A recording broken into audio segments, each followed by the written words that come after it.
je suis l'histoire des Gilets jaunes depuis ici aux États-Unis. Et je veux partager avec toi et avec Lorina mes idées à propos des Gilets jaunes. Parce que le mouvement, il est vachement populaire ici aux États-Unis. Le mouvement des Gilets jaunes. Aux États-Unis, il y a une majorité de gens comme moi.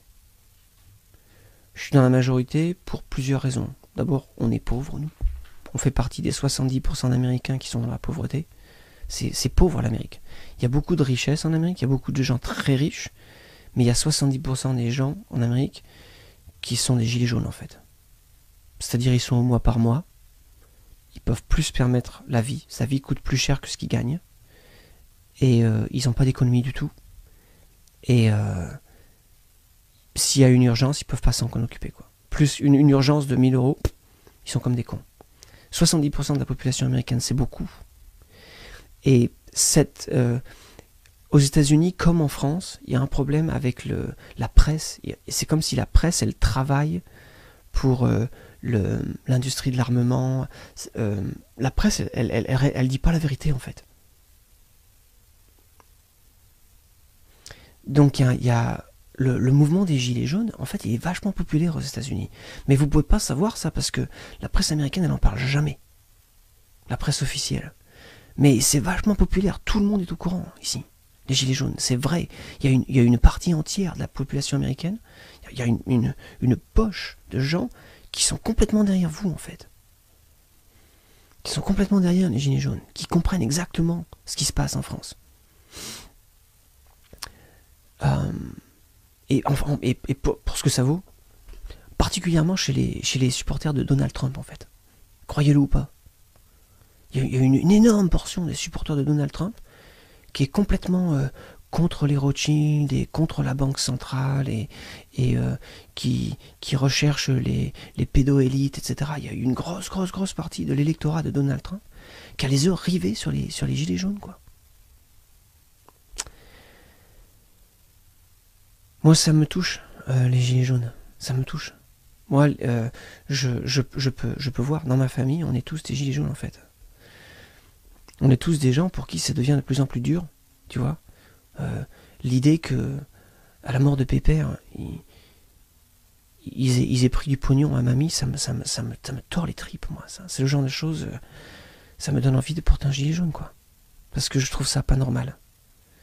Que Pépère, il a travaillé toute sa vie et que à la fin, il reste rien. Mais en plus de ça, il faut que sa veuve, elle paye, quoi. Et paye quoi? Bah, pour qui? Qu'est-ce qu'elle doit, mamie Madeleine, à l'État? Qu'est-ce qu'elle doit? 6 000 euros? Elle doit 6 000 euros, Madeleine, l'État? Pourquoi? Parce que Pépère est mort? Et en fait, la réalité de cette histoire, je ne veux pas me mettre en colère, mais la réalité de cette histoire, c'est que oui, ils nous font payer pour quand on meurt. Et comme ils ne peuvent pas faire payer celui qui est mort, ils font payer les gens qui restent. Il y a des gens qui disent à la télé que le système, il est cassé. Et moi, ça fait 10 ans que j'explique que le système, il n'est pas cassé du tout. En ce moment, le système, il fonctionne vachement bien. C'est juste que le système, il n'est pas organisé par nous. Il est organisé par les gens pour qui le système fonctionne très bien aujourd'hui. Et aujourd'hui en Amérique, je ne sais pas comment c'est en France, mais je me doute que c'est la même chose. Aujourd'hui en Amérique, il y a des gens qui deviennent riches. Il y a des gens qui font du pognon aujourd'hui en Amérique. Ils étaient millionnaires, maintenant ils sont billionnaires. La façon dont ça fonctionne, c'est vachement efficace. C'est un monde néo-féodal. Il y a des seigneurs, des seigneurs des compagnies, tu vois. Et il y a des serfs.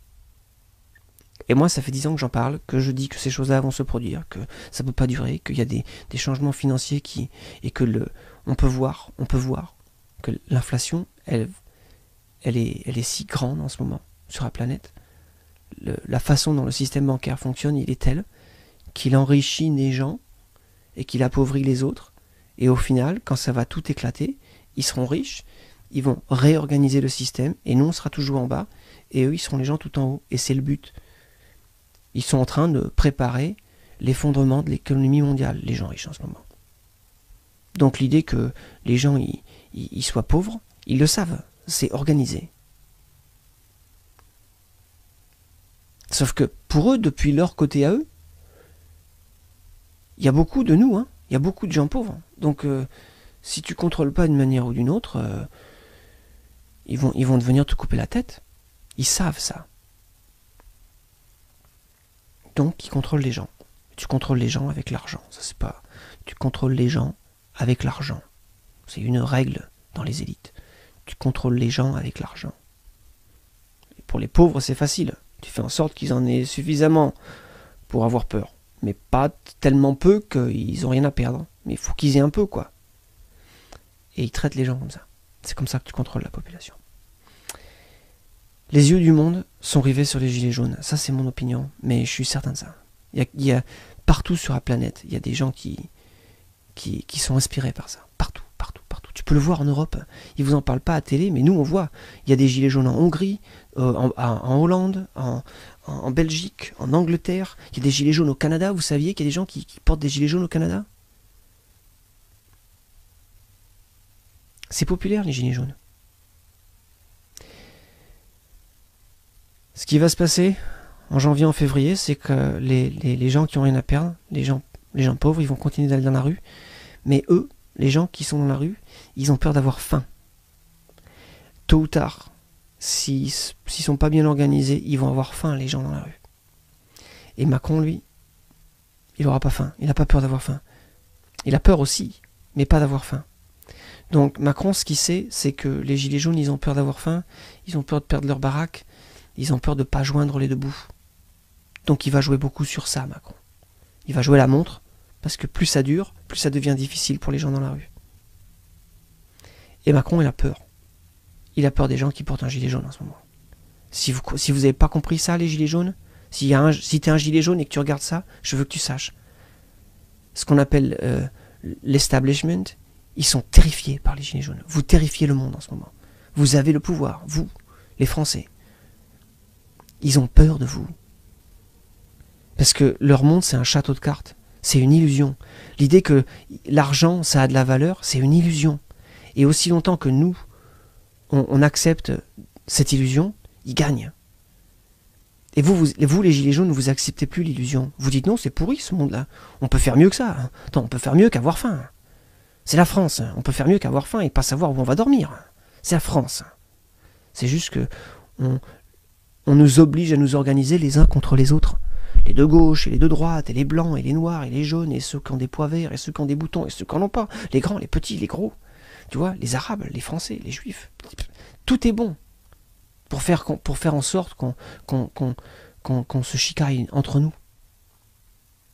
Parce qu'aussi longtemps qu'on fait ça, on ne réalise pas qu'en fait, il y a quelqu'un qui est vachement content qu'on soit de droite et de gauche. Au-dessus de la droite et de la gauche, là-bas, dans les banques, il y a des gens qui sont vachement contents qu'il y a des gens de droite et de gauche en France. C'est vachement plus facile à contrôler une population divisée. Moi, je crois dans les gilets jaunes. Je crois qu'ils sont en train de faire quelque chose qui va avoir un retentissement planétaire. C'est ma conviction, j'en suis certain. Et parce que ça fait 10 ans que je le vois venir, ça fait 10 ans que j'en parle. Donc moi, je sais plutôt, finalement, ça a mis le temps, tu vois. Mais ça y est, c'est arrivé. Une idée, pour toi et Amélie, Lorina, c'est d'organiser l'idée de nourrir les gilets jaunes. Tu sais comment ça fait pour pousser la nourriture? C'est pas difficile de faire pousser des patates, des poireaux, des pommes de terre. La nourriture, c'est les trucs qu'on mange. Les trucs qu'on mange, ça vient de la terre. C'est pas difficile à faire pousser, puis c'est la France. Vous avez le terroir, le meilleur du monde. Derrière les gens qui vont dans la rue et qui essaient de créer le changement, il faut qu'il y ait des gens qui soient prêts à les aider. Des anonymes qui font pousser de la nourriture, qui font en sorte que ces gens qui portent un gilet jaune, ils aient pas peur d'avoir faim. Tu comprends ça? C'est vachement important. Faites en sorte que les gilets jaunes, ils aient pas peur d'avoir faim. Créez un mouvement qui s'appelle Nourrissez les gilets jaunes. Faites en sorte que les gilets jaunes, ils aient pas peur d'avoir faim. S'ils ont peur d'avoir faim, ça va être difficile pour eux de gagner cette bataille. Mais s'ils gagnent, ils changent le monde. Parce que s'ils gagnent, ils changent le système bancaire. Et ce que je peux t'assurer, c'est que la raison pour laquelle il y a autant de gens dans la pauvreté en ce moment, c'est à cause de la façon dont le système bancaire est organisé. Et il fonctionne très bien, le système bancaire. Il fait exactement ce qu'il est censé faire, le système bancaire. Il contrôle la population et il sert les gens du haut. C'est ça qu'il est là pour faire, le système bancaire. Et quoique les gens de droite, les socialistes, les communistes, les fronts nationalistes, tous ces gens, tous ces abrutis-là, s'ils te disent pas qu'on peut organiser le système d'échange entre les êtres humains de façon plus cohérente et plus harmonieuse, eh ben c'est des pourris. Et ne les crois pas. Parce que la vérité, c'est que le système bancaire tel qu'il est organisé aujourd'hui, on sait très bien qu'il est là pour servir les gens du haut, et on sait très bien qu'il est là pour asservir les gens du bas. Et il y a des gens suffisamment intelligents dans le bas, chez nous, chez les gens du peuple, il y a des gens suffisamment intelligents pour organiser les échanges entre les êtres humains de façon plus cohérente, plus rationnelle et surtout plus juste. Voilà, maman, je vais pas faire plus de vidéos que ça, je vais en faire très peu des vidéos. Mais les gilets jaunes, ils sont super populaires et le monde a les yeux rivés sur la France en ce moment. Et on va peut-être voir un vrai changement dans notre vie. Pour quelque chose de mieux. Pour un monde plus juste. Il faut pas avoir peur d'y croire. Moi, j'ai pas peur d'y croire. J'ai la foi. Je pense à vous. Vous me manquez. J'ai l'impression d'être en exil, Lorena. J'ai l'impression d'être en exil. J'ai l'impression de savoir exactement quoi faire. Et d'être trop loin pour le faire. Nourrissez les gilets jaunes. Nourrissez les gilets jaunes. Créez un mouvement qui s'appelle Nourrissez les gilets jaunes. Peace and love.